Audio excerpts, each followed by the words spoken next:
Reprenons là où nous nous étions arrêtés. La bande dessinée est-elle un art?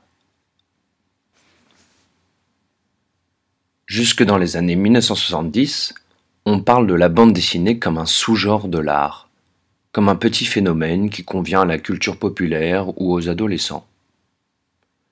Depuis, les choses ont changé. Il y a des festivals de BD internationaux, comme par exemple le Festival d'Angoulême, et on parle des auteurs de bande dessinée dans les journaux et à la télévision.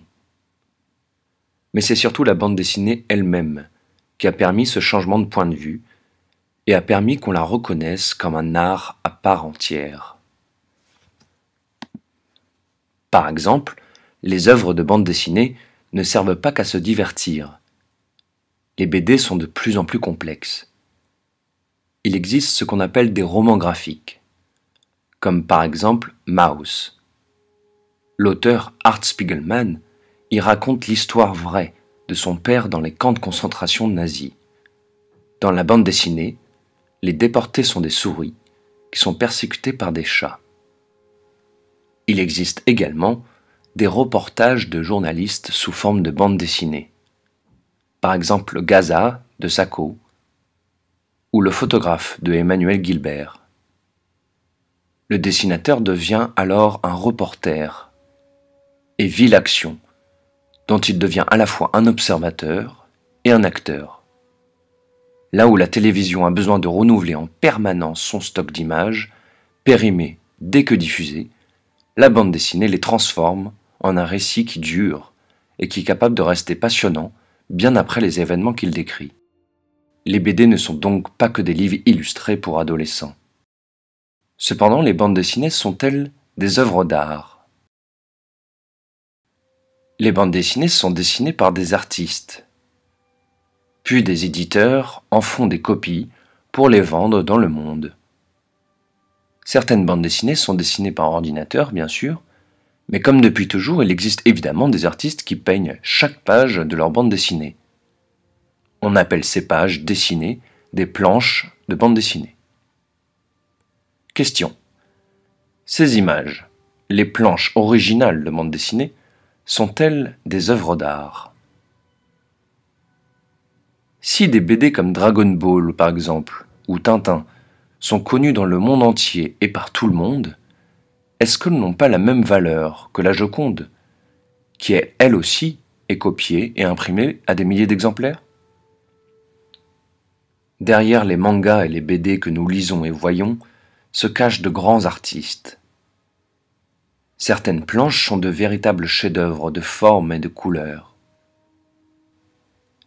Certaines planches originales de bande dessinée se vendent d'ailleurs pour des milliers d'euros aux enchères.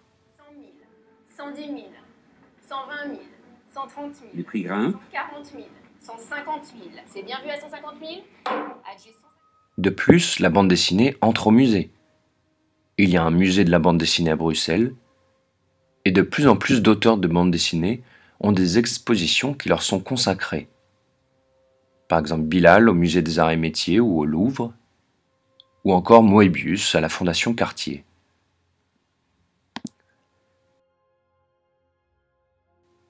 Cette scène du film Incassable résume bien cette différence entre la bande dessinée vue comme un art adolescent et le fait qu'il y ait de véritables artistes derrière chacune des pages que vous lisez.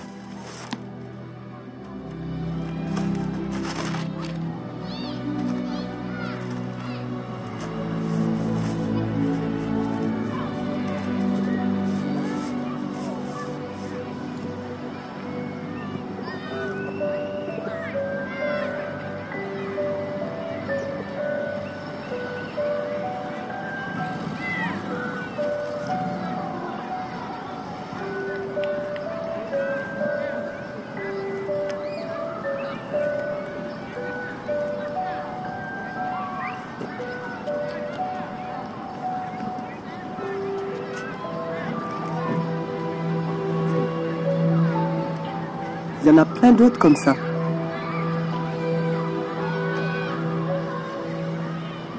Tu pourras en avoir un chaque fois que tu accepteras de prendre l'air.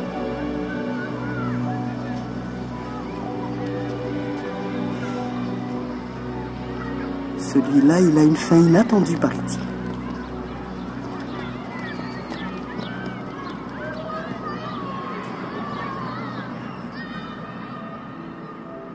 Il vient de la collection personnelle de Fritz Campion. C'était avant que la première édition de cette bande dessinée sorte en kiosque en 1968. C'est une représentation classique du bien contre le mal. Vous remarquerez la mâchoire carrée de Slayer assez courante chez les héros de bande dessinée. Et la taille de la tête de Jaguaro légèrement disproportionnée par rapport au corps. Ce qui, encore une fois, est assez courant, mais seulement chez le méchant. Ce qu'il faut retenir de cette œuvre, ce qui la rend tout à fait particulière, c'est la représentation réaliste de ces personnages. Quand ceux-ci sont apparus dans le magazine, ils étaient exagérés.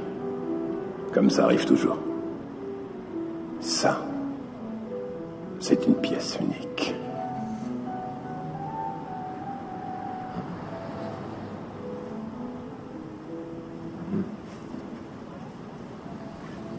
Je le prends.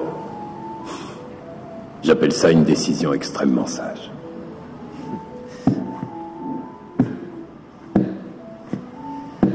C'est mon fils qui va être fou de joie. Vous pouvez répéter? Mon fils, Jeb, c'est un cadeau pour lui. Et il a quel âge, Jeb? 4 ans. Non.